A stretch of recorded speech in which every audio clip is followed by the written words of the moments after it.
sekali ya. Saya lihat. Hai teman, perkenalkan nama saya Nurul Abidin.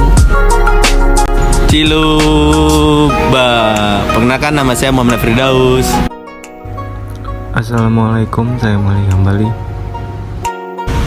Halo, perkenalkan nama saya Yandi Haruman. Halo, nama saya Taufik Novianto Ismail. Sampurasun, perkenalkan nama saya Madu Pratianto.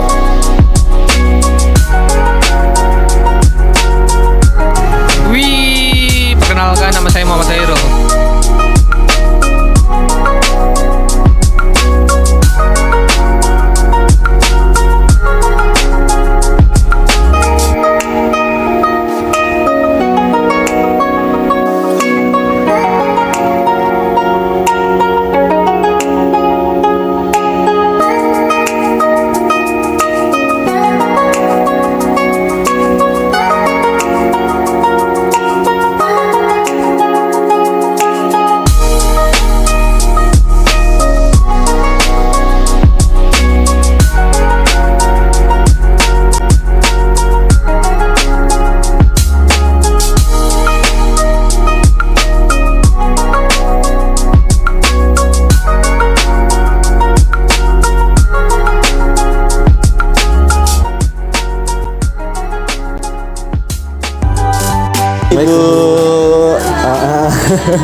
Ibu, selamat pagi.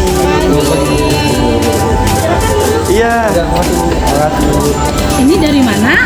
Kami jadi gini Bu, kami dari Universitas Indraprasta PGRI ingin sebenarnya untuk wawancara sih Bu, untuk wawancara di mana persyaratan ini untuk tugas kami.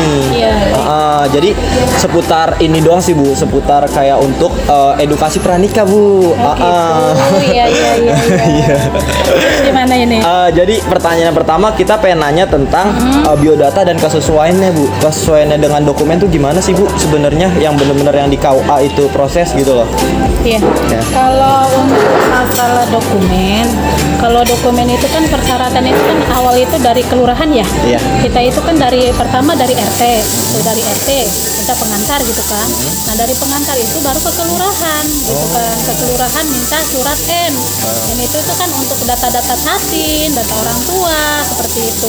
Kemudian juga yang harus dilengkapi itu kayak semacam ijazah, kemudian akte kelahiran, KTP saksi, KTP wali gitu kan. Terus kemudian kalau memang calon pengantinnya itu berbeda lokasi atau alamat gitu. Jadi si calon pengantin pria itu harus minta rekomendasi dari KUA setempat gitu. Untuk ke KUA yang dituju gitu ya, untuk yang mempelai wanita gitu kan gitu. Nah setelah itu baru datang ke KUA untuk didaftarkan gitu. Nah setelah itu dari KUA kita cek gitu kan, dari KUA itu mengecek data itu sesuai tidak antara KTP dengan ijazah dengan akta kelahiran itu kan harus sesuai. Kebanyakan masyarakat sekarang kan antara KTP dengan ijazah itu kan tidak sama. Iya, itu kebanyakan gitu yang ditemui di lapangan itu seperti itu gitu kan. Makanya dicek gitu. Setelah dicek barulah gitu tuh divalidasi gitu, didaftarkan ke online. Nah, setelah valid datanya sesuai semuanya baru nanti didaftarkan, dibuatkan billing gitu kan. Billing untuk setor ke negara. Nah, setor negara itu kan biayanya mungkin sudah pada tahu kali ya. Sebesar 600.000 gitu kan untuk nikah di luar gitu kan, untuk nikah di luar. Nah, kalau misalkan yang nikah di kantor, itu kan biayanya itu gratis gitu, tuh tidak dipungut, tidak ada pungutan kalau untuk nikah di kantor. Dibagi semua ya berarti sama kantor ya? Iya betul, ya segitu.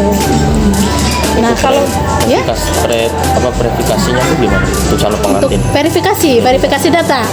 Kalau untuk verifikasi data itu, kalau misalkan dari pendaftaran, kita kan dibagi-bagi tugas ya, dibagi-bagi tugas antara pendaftaran, kemudian yang memverifikasi gitu kan. Nah di verifikasi itu kan harus disesuaikan dengan capil gitu kan, karena kita itu terkaitnya dengan capil, nomor NIK itu.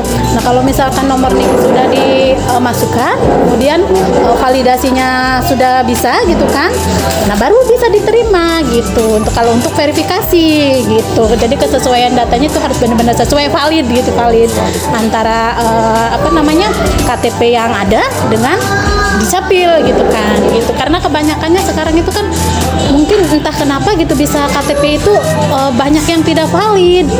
Kalau dulu mungkin kayak sistem tembak atau apa, saya juga kurang paham ya, kurang paham kalau ke situ gitu ya. Dan sekarang mungkin kayak banyak yang nyeken untuk KTP ya Bu ya, di validannya. Ya semacam itu. Terus bagaimana Bu untuk memberikan lembaran biaya nikah gitu? Kalau untuk biaya nikah itu kan kalau sudah validasi, sudah verifikasinya sudah jelas, kemudian data-data sudah lengkap semuanya, mulai dari foto semuanya, pokoknya kelengkapan untuk persyaratan nikah aja. Kalau sudah itu baru bisa dibuatkan billing untuk setor ke, bisa di pos, bisa ke bank gitu. Jadi kalau sudah dibuatkan itu harus langsung gitu, harus langsung didaftarkan gitu, bayar segera bayar. Biasanya sih kebanyakannya di pos gitu kan. Nah kalau misalkan sudah bayar, nanti kembali lagi tuh setruk itunya dikasihkan lagi ke pihak KUA untuk kita pegang kan, itu sebagai bukti gitu bahwa yang bersangkutan itu sudah melunasi biaya nikah itu gitu sebesar 600.000 itu gitu. Ada lagi? Kalau saya Bu, mengenai urusan agama bagaimana Bu? Kalau untuk mengenai agama pranikah berarti ya? Iya. Pranikah. Kalau pranikah biasanya kalau memang sudah beres berkas, semuanya sudah validasi, sudah pembayaran billing gitu kan, sudah berarti itu mah tinggal ini bimbingan. Jadi kayak seperti begini. Kalau misalkan kita mau nikah itu kan biasanya dikasih bimbingan pengarahan dari Pak Penghulu ya, Pak Penghulu gitu tuh, terkait dengan kesiapan gitu kan, kesiapan untuk berumah tangga gitu kan. Terus kemudian sikap dan perilaku terhadap istri, suami gitu, artinya tanggung jawab untuk di kemudian hari gitu kan, untuk mewujudkan rumah tangga yang sakinah mawaddah warahmah gitu kan. Artinya namanya suami gitu, calon suami itu kan imam gitu ya, imam sebagai itu di rumah tangga itu gitu kan.